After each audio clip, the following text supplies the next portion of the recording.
প্রতিনিয়ত বাড়ছে হামে আক্রান্ত এবং মৃত্যু। প্রাণ গেছে আরও 5 শিশুর। হাসপাতালগুলোতে কমছে না শিশুদের ভর্তির চাপ।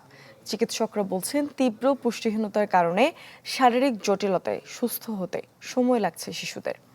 আমি ভরসা রাখি হিরন স্মার্ট ওয়াটার পিউরিফায়ারে। 9 মাসের ফুটফুটে শিশু সাইফ নিউমোনিয়া নিয়ে ভর্তি হয় মহাখালী ডিএনসিসি হাসপাতালে। এর ঠিক 3 দিন পরেই আক্রান্ত হয় হামে।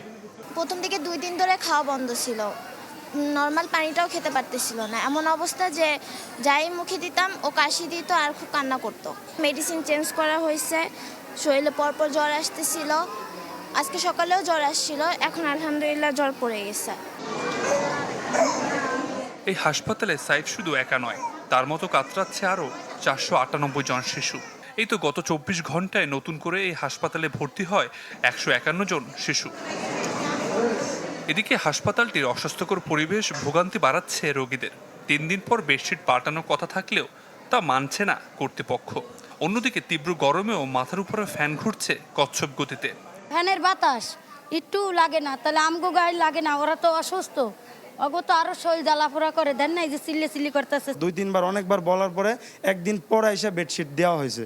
ওই বেডশিট দেওয়ার পর আজকে 4 দিন চলতেছে একই বেডশিটে, এখনো বেডশিট চেঞ্জ করা হয়নি। চিকিৎসক জানান যেসব শিশুর পুষ্টির অভাব রয়েছে তাদের জটিলতা দিন দিন বাড়ছে। এসব শিশুদের সুস্থ হতে বেশ সময় লাগছে। যে বাচ্চাগুলো যত বেশি অপুষ্ট, যত বেশি পুষ্টিহীনতা অবস্থা আছে, সেই বাচ্চাগুলো তত বেশি তাড়াতাড়ি ক্রিটিক্যাল হচ্ছে, তত তাড়াতাড়ি তাদের আইসিইউ লাগছে এবং আইসিইউ থেকে তারা সুস্থ হয়ে মানে ফিরত আসার সম্ভাবনা তত কম হচ্ছে।